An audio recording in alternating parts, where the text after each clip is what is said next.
Alright, next up we're going to talk about some common mistakes while making your map. So whether you started making your map already, maybe you're just starting, maybe you've already submitted the rough and you want some ideas what you've done wrong. Here's a few things that I oftentimes see are issues within the design or the overall layout that you want to make sure that you're avoiding. So the first one is backtracking. Sometimes I see in the maps or just sometimes in designs that the player needs to pass through the same area several times, back and forth. Whether if you almost can envision the player path looking like a star or looking like a zigzag going back and forth through the same area, we want to avoid that. We want to be giving the player a new experience every step of the way, right? A constant progression throughout the level. Even if they're coming back to the same area, we want there to be something different, something new about it that wasn't the same as before. Let me give you an example of a AAA game, right? Sleeping Dogs is a great example of this, of one way to go about this in one of their missions. So one mission you're tasked to, you have to sneak into this warehouse and spy on one of the other gang members and listen in on their conversation. So you need to, on the way in, you have to sneak by the enemies, avoid being detected, the stealth part, always a part of the game I was terrible at. And then you get in and a cutscene triggers and you listen in on this conversation. Well, of course, during the conversation, you're spotted and they see you and a fight breaks out, right? So you start fighting, you get into combat with the other gang members, you put them, pin them, one of them gets pinned up against like a circuit breaker or something, it causes an electrical fire. And now this entire building is catching on fire. So now you need to escape the building. And you actually do it on the exact same path that you entered the building, which is interesting to see. But during this section, so now it's completely on fire. So there's this sense of urgency to get out. Right on the way in, it was about stealth and sneaking through. On the way out, it's about getting out in time so you don't get burned alive, as well as we're chasing the gang member that we were listening in and spying into his conversation. So the takeaway from this is that the on the way in and on the way out was a completely different experience, right? On the way in, it's about stealth and not being detected. On the way out, we have to do it in a certain amount of time, and we have to stay within a certain range or distance of the NPC that we're chasing. So that was a great example of a large state change, right? On the way in, it's completely different than it was on the way out, giving that same physical space two completely different uses. Right? Other common designs in the levels that I see for scraps is you walk into the starting point of the level and there's this main hub or central area, right? Maybe it's a generator or a computer or some object that the player interacts with several times throughout the level.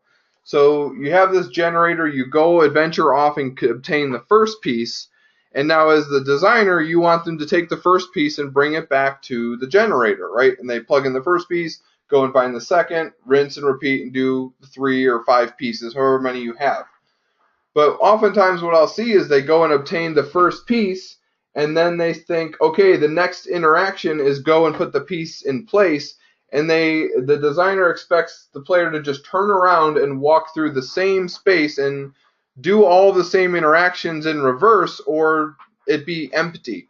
So instead, think about ways where you can always have the player progressing, to where you have them go pick up the piece and either they continue on the same path and that leads them back to the main area anyways, like it loops back around, or if they turn around and go back on the physical space, think about things being different or being unique on the way back. One thing I've seen from a student that's similar to that sleeping dogs example was he was having this facility that was all flooded. So he'd walk into the building, you'd have to avoid the water that was electrified and avoid turrets. And then you get to the end of the building and then you drain the building and it was no longer flooded, all the water was gone. And now underneath where the water was, now you had access to other puzzles and platforms and interactions that you didn't have before. So you went through the same level, but it was different or changed. So think about doing that rather than just backtracking through empty, unused space.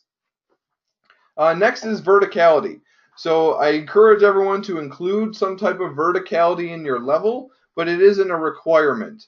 If you do, right, and it will definitely improve your overall level and the overall experience players have, if you do include verticality, make sure your levels physically line up with one another. So you're not going to have them overlap on the map, right? You can have floor 1 be, side by side to floor 2, but you want to have those areas physically connect. Back in the map examples when we talked about the Call of Duty map, they had those small little green arrows and they had stairs. So choose an icon, choose a symbol, and place those where they want and make sure they align.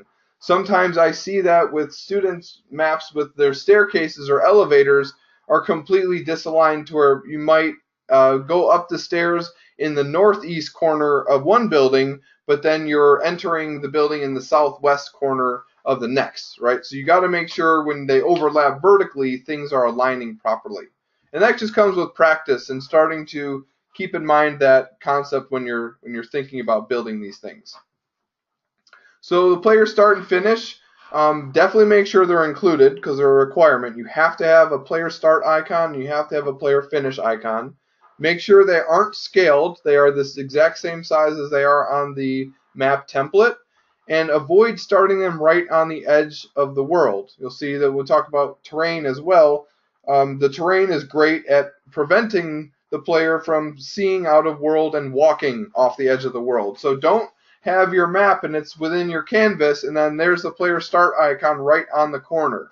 Think about, okay, if the player turns around, what are they going to see? Think about the camera and what it can see as well as what the player can physically get to.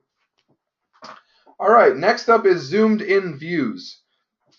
Okay, and what I mean by this is having areas of your map that are very small on the map itself, but then off to the side you have that same building physically larger, showcasing when the player goes inside of it. So you want to avoid this completely. Everything should be to scale to itself. So if you have a building and it's very small, that's the size it's going to be inside Unity. So make it to scale to the player. Don't have the player path ever break, right? The only time the player path should physically break is if it is a vertical change, right? Because then, of course, we can't have it stacked on top of itself in 2D. Then we can use the icon or something to show the break in the path. And we have some examples in the map assignment as well that can show you how to vertically connect or how to vertically communicate areas. But for the zoomed in views, you want to avoid having a building and then off to the side being a larger version that shows the detail, right? So envision we have an area that we are walking outside in the terrain and then we approach a building and then off to the right hand side there's a building that's much larger and that's where the player path continues. Keep everything to scale and to size. This is your overall blueprint. All right, split levels. We've talked about this a bunch of times already, about starting off the player or reaching a point where the player can go left or go right, or they can go up or down, and it leads to two different endings or two different finishes. Have one specific start and one specific finish and experience between there where the player has to complete a certain number of objectives to move on to the next area. And then lastly, the final mistake I often see is just the lack of terrain, or where the terrain feels like it was just added on at the last minute just to meet the requirement. Again, if you're building a level that's interior, think about taking the terrain to surround the whole level and use height to your advantage. Don't just create a shape and color it green for grass or color it yellow for sand. Showcase height, right? You want to be able to limit that line of sight, break the line of sight, and create an interesting horizon line to add interest to the level as well as surround the gameplay. Always think about what the player can see.